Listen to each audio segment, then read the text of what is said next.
Bismillahirrahmanirrahim. Assalamualaikum warahmatullahi wabarakatuh. Sepupu Rasulullah Shallallahu Alaihi Wasallam, Sayyidina Ali radhiyallahu anhu, memiliki kisah yang cukup unik di mana beliau sempat bertransaksi dengan dua malaikat. Seperti apa ceritanya? Sebelumnya tekan tombol subscribe dan nyalakan loncengnya. Bagikan video ini ke teman dan keluarga kalian karena sebaik-baik kalian adalah orang yang mempelajari Al-Quran kemudian mengajarkannya kepada orang lain. Satu lagi, simak video ini sampai selesai biar nggak salah paham.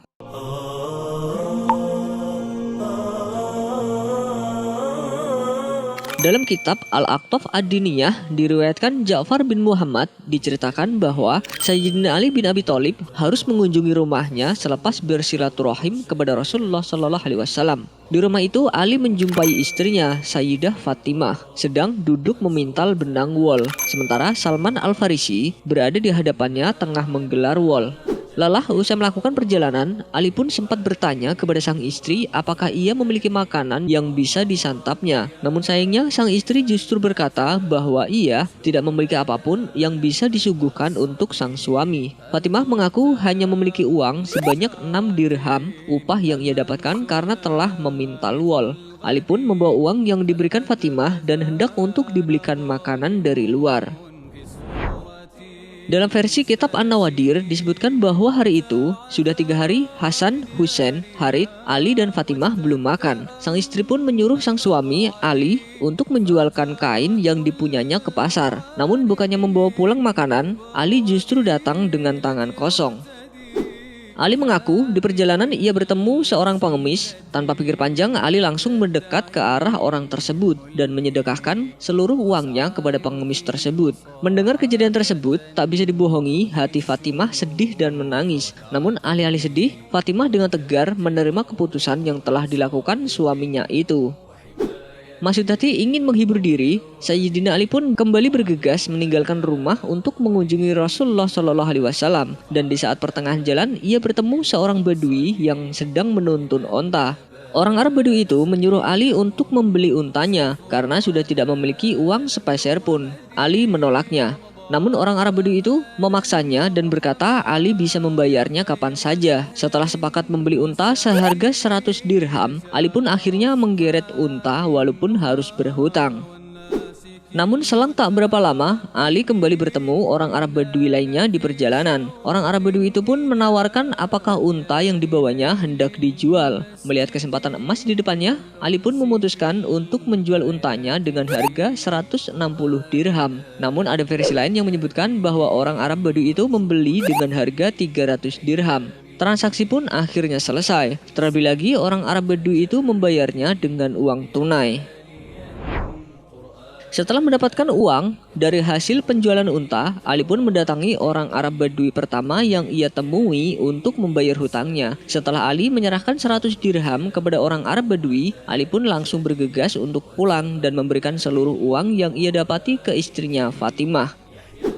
Heran sang suami bisa membawa uang sebanyak itu, sang istri pun sempat bertanya dari mana Ali mendapatkannya. Ia pun menceritakan kejadian yang baru saja ia alami kepada istrinya.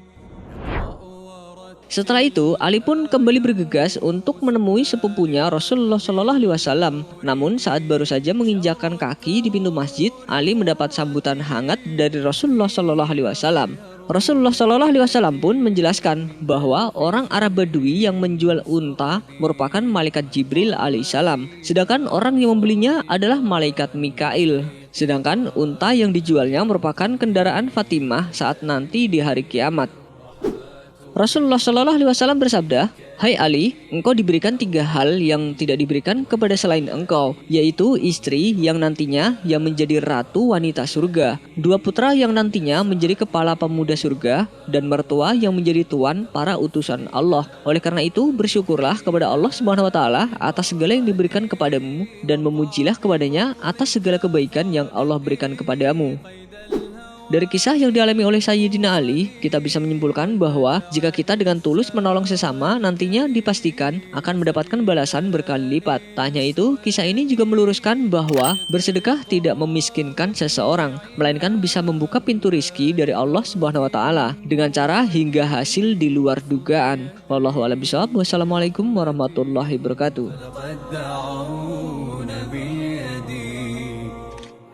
Sebelum beranjak dari video ini, mungkin video sebelumnya juga menarik untuk dilihat nih. Selama ini kita mungkin hanya mengenal 25 nabi yang wajib diketahui dalam Islam. Namun, apakah kalian pernah mendengar kisah tentang Nabi Daniel atau Nabi Daniel? Beliau adalah nabi keturunan Bani Israel yang dikenal dalam agama Yahudi dan Kristen. Lalu, bagaimanakah kisahnya?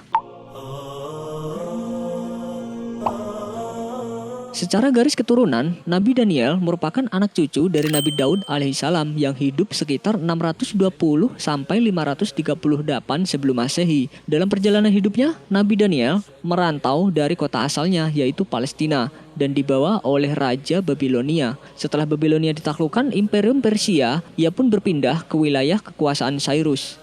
Saat itu, Raja Cyrus membutuhkan seorang penafsir mimpi. Karena tak ada yang mampu menafsirkan mimpi raja tersebut, akhirnya raja dipertemukan dengan Nabi Daniel. Setelah mendapat jawaban tafsir mimpi yang memuaskan, raja pun mengangkat Nabi Daniel menjadi penasihatnya.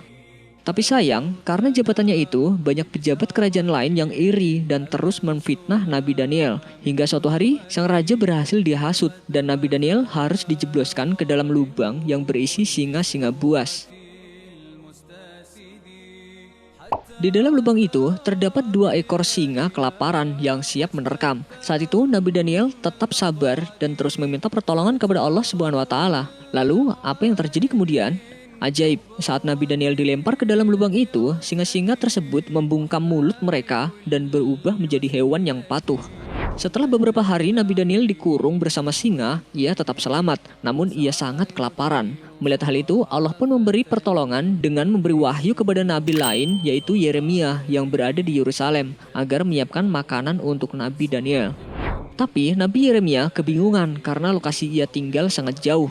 Daniel di Babel dan Yeremia berada di Yerusalem. Tapi karena mukjizatnya, Allah mengirimkan sesuatu yang kemudian mengantarkannya menuju Nabi Daniel. Akhirnya Yeremia berhasil memberikan makanan kepada Nabi Daniel dan ia pun sangat bergembira dan bersyukur atas pertolongan Allah yang diterimanya. Sayangnya tidak diketahui secara jelas apa yang terjadi setelah itu. Sebuah makam kuno yang terletak di kota Kirkuk, Irak, diduga sebagai makam Nabi Daniel. Namun, menurut versi rakyat Mesir, peristirahatan terakhir Nabi Daniel terletak di Alexandria, Mesir. Menurut ahli sejarah Islam, jasad Nabi Daniel ditemukan oleh sahabat Abu Musa al-Asy'ari ketika berjihad melawan bangsa Tartar di daerah Hurmuzan. Jasad Nabi Daniel ditemukan di Baitul Mal Hurmuzan. Penduduk Hurmuzan menjelaskan bahwa jasad itu telah meninggal 300 tahun yang lalu, akan tetapi jasadnya masih utuh dan tidak membusuk sedikit pun. Lalu, Abu Musa al-Asy'ari mengirim surat kepada Umar bin Khattab radhiyallahu anhu sebagai khalifah saat itu. Umar bin Khattab menjelaskan bahwa itu adalah jasad Nabi Daniel dan ia memerintahkan untuk menyembunyikan kuburnya. Diriwayatkan oleh Ibnu Abi Syaibah dengan dari sahabat Anas. Tatkala mereka, Abu Musa al-Asy'ari menaklukkan Tustur, mereka menemukan jasad seseorang yang hidungnya panjang. Penduduk Hurmuzan beristi'anah atau meminta bantuan dan meminta hujan dengan perantara jasad tersebut. Abu Musa segera menulis surat kepada Umar bin Khattab. Umar membalas surat, sesungguhnya ini atau jasad tersebut adalah nabi di antara para nabi. Api tidak akan membakar jasad para nabi dan bumi tidak akan merusaknya. Hendaklah engkau dan salah seorang sahabatmu menguburkannya di tempat yang tidak ada seorang pun yang mengetahuinya kecuali kalian berdua. Kemudian aku dan Abu Musa pergi untuk menguburkannya. Hadis riwayat Ibnu Abi Syaibah. Para sahabat menyembunyikan kubur Nabi Daniel dengan cara menggali 13 lubang kubur di sungai yang airnya dibendung sementara, lalu menguburkannya pada salah satu lubang di malam hari, sehingga tidak ada yang mengetahui di mana kubur beliau. Hal itu tujuannya adalah untuk menghindari syirik. Tetapi Syekhul Islam Ibnu Taimiyah menjelaskan bahwa Umar bin Khattab menulis surat kepada Abu Musa dan Umar berkata, pada siang hari galilah 13 lubang kubur, kemudian kuburkanlah pada malam hari pada salah satu lubang tersebut. Sembunyikan kuburnya agar tidak menjadi fitnah atau disembah-sembah dan dikeramatkan oleh manusia. Wallahu a'lam bishawab. Wassalamualaikum warahmatullahi wabarakatuh. فلقد دعوا